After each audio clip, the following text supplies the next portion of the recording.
सासू माँ बदल गई। कहानी उस घर की है जहाँ बहू और बेटी को एक माना जाता था, लेकिन फिर अरे शिखा बेटा, तू रसोई में क्यों घुसी रहती है? जा, रोटी मैं बना लूंगी। नहीं नहीं माँ जी, आप बैठिए, बस सारा खाना बन ही गया है। श्वेता को बोल देती हूँ, वो खाना लगा देगी सबका। सॉरी भाभी, मेरे पास वक्त नहीं है। माँ, मुझे पैसे देना, पार्लर जाना है। हाँ हाँ चली जाना, भाभी को भी ले जाना। वो भी जाने को बोल रही थी पार्लर, पर पहले ना मदद कर दे उसके खाना लगाने में। देख माँ, वो बहू है, उसे बहू रहने देना, इतना सर पर मत चढ़ा भाभी को। श्वेता, ज्यादा मत बोला कर। बहू और बेटी में कोई फर्क नहीं होता है। जा जाकर काम कर। ननद को माँ का भाभी से इस तरह प्यार करना बिल्कुल अच्छा नहीं लगता। वो बार बार किसी न किसी तरह माँ को भाभी के खिलाफ भड़काती रहती, लेकिन कोई फायदा ना होता। एक रोज, अरे बेटे किशन, जा बहू को कहीं घुमा कर ला, सारा दिन घर में काम करती रहती है। हाँ हाँ माँ, हम लोग जा रहे हैं ना गोवा। अच्छा जी, भाभी ने तो हमें बताया भी नहीं। वैसे तो सारी पंचायत करती है, ये गोवा वाली बात क्यों छुपा गई हमसे? अरे क्योंकि उसे खुद नहीं पता था बहन। मुझे टिकट सस्ती मिल रही थी तो मैंने बुक कर दिया। हाँ शिखा, पैकिंग कर ले, संडे हम जा रहे हैं गोवा। दोपहर में शिखा पैकिंग कर रही थी कि सास आ जाती है। ये क्या बहू, साड़ियाँ? अरे गोवा जा रही है घूमने या फिर शादी में मायके हैं? माँ जी, ऐसा कुछ है ही नहीं, समझ में नहीं आ रहा क्या रखूं कपड़े में। अरे तेरी और श्वेता की साइज तो एक ही है, उसके कुछ मॉडर्न कपड़े ले ले, आकर लौटा देना। हाँ माँ जी, ये ठीक रहेगा। शिखा श्वेता के पास जाती है और उससे कपड़े मांगती है। ना जी ना, मैं अपने कपड़े ना दूं, वैसे भी फैल जाएंगे मेरे कपड़े, बहुत महंगे वाले हैं। शिखा मुंह लटकाकर कमरे में आ जाती है तो सास कहती है, चल तैयार हो जा, तुझे मैं शॉपिंग करा कर लाती हूँ गोवा की। बस फिर क्या था, सास बहू निकल जाते हैं मार्केट और एक से बढ़कर एक ड्रेस खरीद कर घर आते हैं।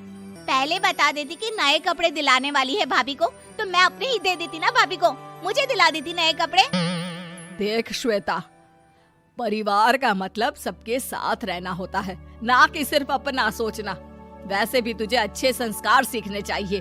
और रही बात कपड़ों की, तो शिखा, आज से घर पर भी तू मॉडर्न कपड़े ही पहनेगी। कोई जरूरत नहीं है ये साड़ी वाड़ी लपेटने की। अब क्या था, घर पर श्वेता और शिखा एक जैसे रहते। एक बार पड़ोसन आती है। अरे बेटा, अपनी माँ को तो बुलाना जरा, बात करनी है। शिखा सास को बताती है और रसोई में चली जाती है। ये आपकी बेटी बहुत बड़ी हो गई है, इसके लिए एक रिश्ता है, कहो तो बता दूं। ये बेटी नहीं बहू है, घर में सब एक जैसा ही रहता है। वैसे मेरी बेटी भी बड़ी हो गई है, कोई रिश्ता हो तो जरूर बताना। पड़ोसन रिश्ता लेकर उन लोगों के घर आती है। तब श्वेता की होने वाली सास कहती है, तो ये घर है, कितने मंजिल का है? और ये बहू ने आपकी क्या पहन रखा है, जीन्स टॉप? अरे भाई, साड़ी वाड़ी नहीं है क्या इसके पास?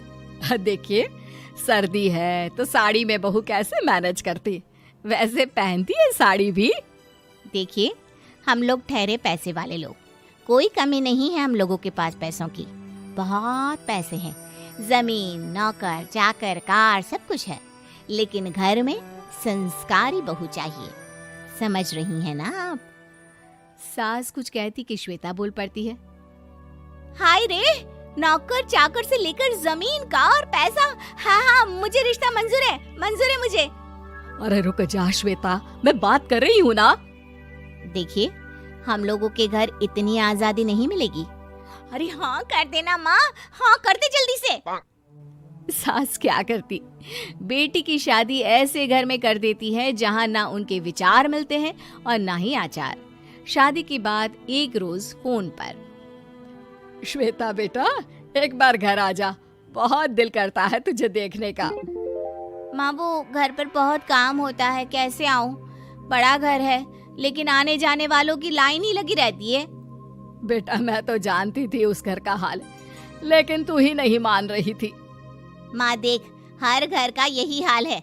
तेरी बेटी को यहाँ घूंघट हटाने की परमिशन नहीं है और एक तरफ भाभी स्कर्ट पहनकर घूम रही है।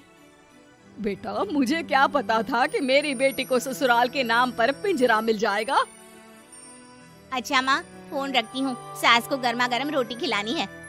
तुम लोगों की तरह नहीं कि एक रोटी बनाओ, एक सब्जी बनाओ, फिर सारा दिन फ्री होकर घूमो। सास फोन तो रख देती है, लेकिन सोच में पड़ जाती है कि एक तरफ बेटी जिसे कोई आजादी नहीं, वहीं दूसरी तरफ बहू जिसे देखकर लगता ही नहीं कि उसकी शादी भी हुई है। अगले रोज। शिखा, अरे ओ शिखा। हाँ माँ, क्या हुआ? कुछ चाहिए आपको? मैं जिम जा रही थी।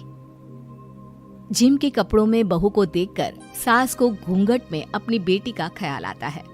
देख बहू, घर में बहू की तरह रहा कर। इतने टाइट कपड़े पहनकर जिम जाना पसंद नहीं मुझे। जा जाकर रोटी बना। रोटी? माँ अभी तो शाम के 6 बजे हैं, इस वक्त रोटी? अब क्या मेरे खाने पीने पर भी पहरा है? अरे जब मर्जी तब मैं अपने घर में खा भी नहीं सकती क्या? बहू को अजीब लगता है। वो समझ नहीं पाती कि जो सास कल तक इतनी सपोर्टिव थी, उन्हें अचानक से क्या हो गया। वो किचन में जाती है, गरम रोटी के साथ 2 तरह की सब्जी, रायता, सलाद सब लेकर सास के पास आती है।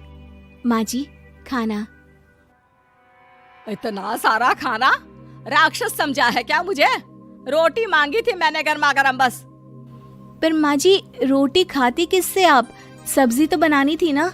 अरे भूख मर गई मेरी तेरी बहस से। जा जाकर काम कर, अंदर पूरी रसोई साफ कर।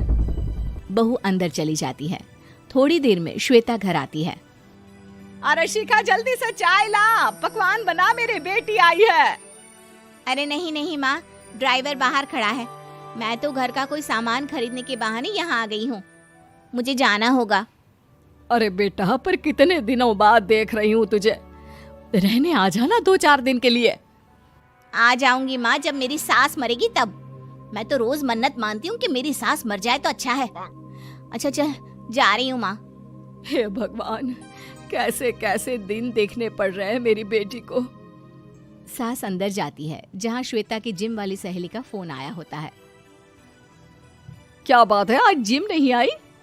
अरे पता नहीं यार, आज माँ को क्या हो गया अचानक। पर खैर कोई नहीं, लगता नहीं कि मैं अब जिम आ पाऊंगी। शिखा स्पीकर पर बात कर रही थी, जिसे सास सुन रही थी। यार ये सास ना होती ही ऐसी है। मैं तो कहती हूँ बुढ़िया जल्दी मरे और तू आराम से जिए।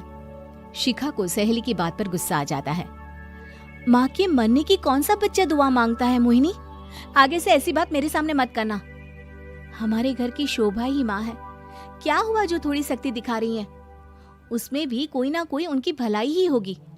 मैं तो कहती हूँ भगवान मेरे जैसी सास सबको दे, जो सिर्फ माँ की तरह है। सास वाली तो कोई बात ही नहीं है उनमें।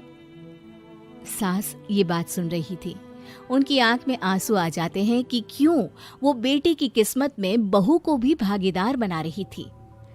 शिखा, अरे ओ शिखा, क्या हो गया? जिम नहीं जाना क्या?